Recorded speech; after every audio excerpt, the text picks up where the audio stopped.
А продължаваме с въпрос как да променим себе си, като внесем повече смях и радост в живота си. Сред нас има хора, които се смеят поне по 15 минути на ден, нарочно, без прекъсване. Те твърдят, че усмивката, съчетана с дихателните техники на йогите, дават, може би, най-добрата рецепта за здраве, справяне с стреса и събуждане на желанието за забавление и удоволствие. В подирите на загадъчната усмивка на Буда тръгна Даниел Глишев.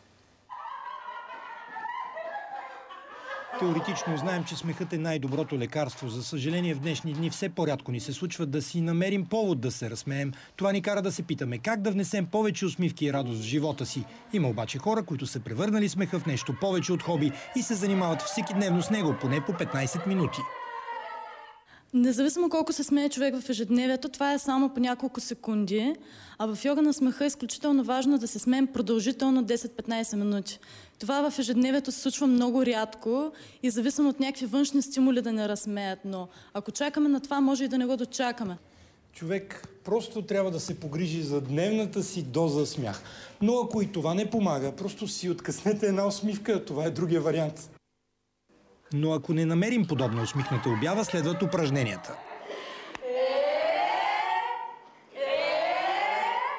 Просто той е като вълна, която тръгва автоматично от тялото, просто без да се замисли човек.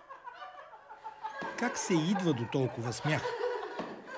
То става от само себе си. В момента, в който започнеш, просто започнеш лекичко да се подсмиваш така ха-ха-ха, ха-ха-ха-ха-ха-ха.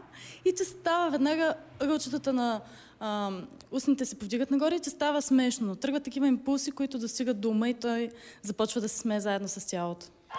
Хората откриват и отмора в йога смеха. Имам нужда от смях.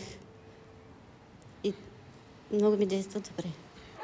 Ясно е, че при толкова много проблеми обществото ни има нужда от повече смях.